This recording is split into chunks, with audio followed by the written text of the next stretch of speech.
Hello everyone, my name is Na. I'm 10 years old. I live in Hanoi City and study at Vĩnh Hưng Primary School.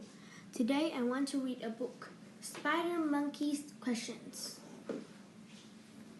The morning sun shone dimly through the canopy of rainforest leaves. A few spots of light danced on the thin fronds of the ferns on the ground. A family of spider monkeys slept in the branches of a tall tree.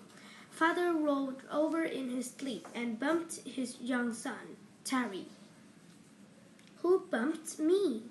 Terry shouted, jerking awake. "Did you do it in your sleep? Why do we move in our sleep?" Mother's eyes snapped open. Another day of questions had begun, and no one had even had breakfast yet. Luckily for the young spider monkey, his parents were very patient. They were also very wise. They had been able to answer nearly every question Terry had ever asked. Terry's mother thought it was wonderful that his first word was why, but she began to worry when it was the only word he seemed to know. Terry asked questions about the landscape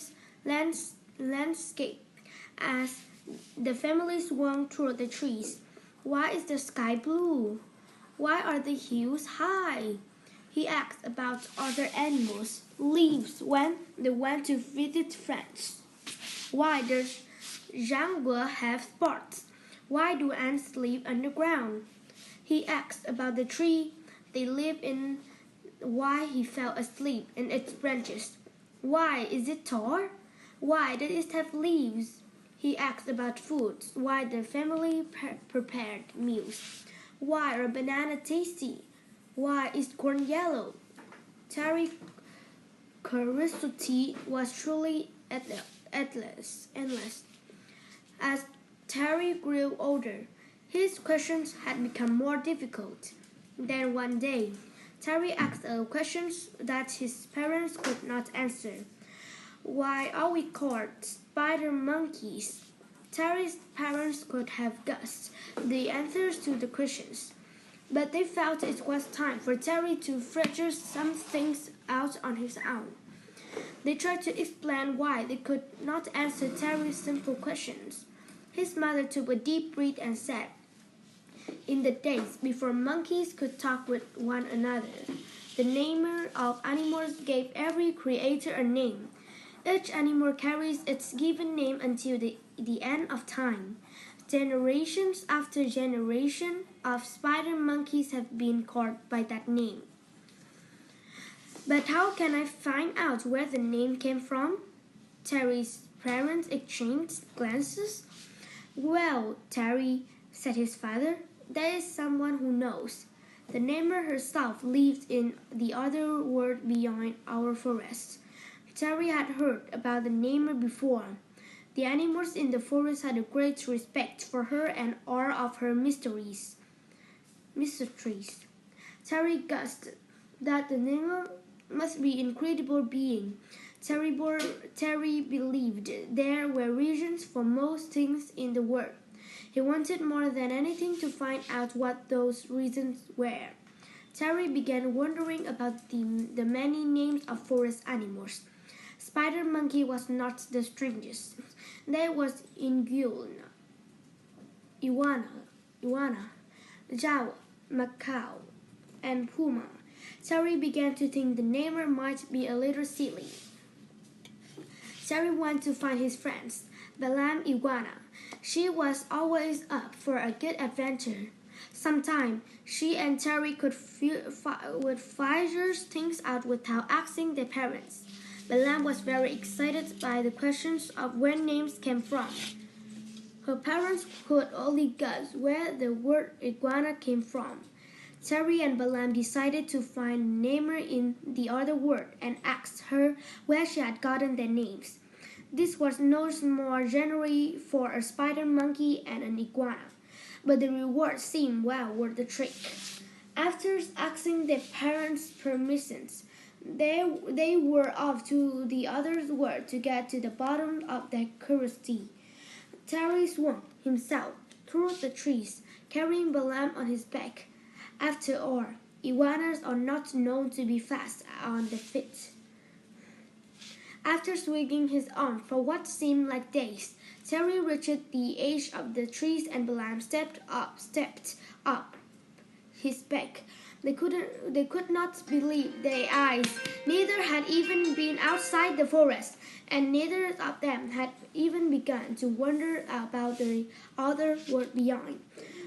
A whole new series of questions drummed in Terry's head.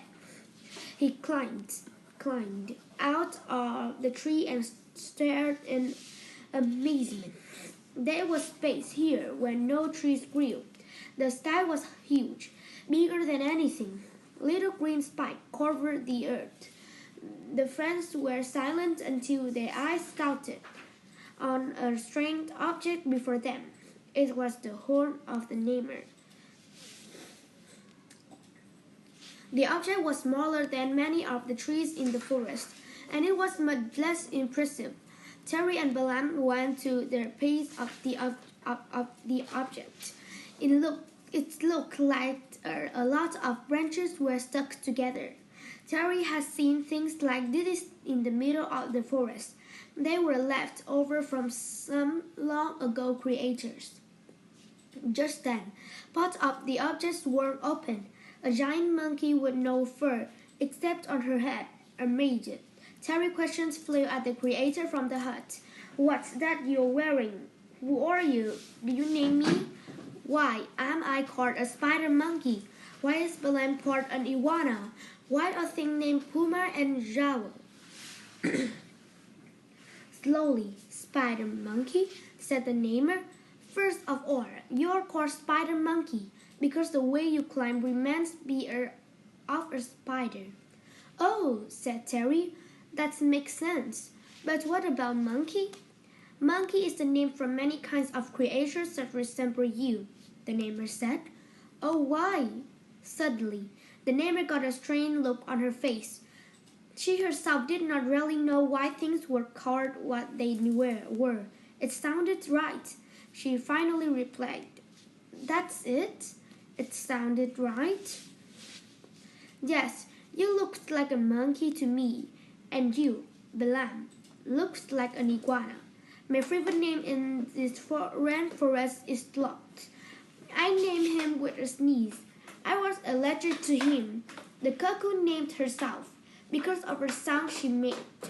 And sometimes I just try to think of words that sound fun or make me laugh. You see, when I was young, I began to name animals. I used names to separate one creature from another. But whatever name I chose, I was careful to stay true to its creator. Finally, it made sense. Names were meant to set apart its special creator. They were just like the names that Terry and Balaam were given specially by their parents. Terry and Balaam had reached the goal. Why the names did not turn out to be as mysterious as they had thought. They were happy to know the truth. The namer even invited them to come back if they ever had another question. Terry's parents welcomed him home. This time, they was asking all the questions. And goodbye. Good job. Thank you for listening.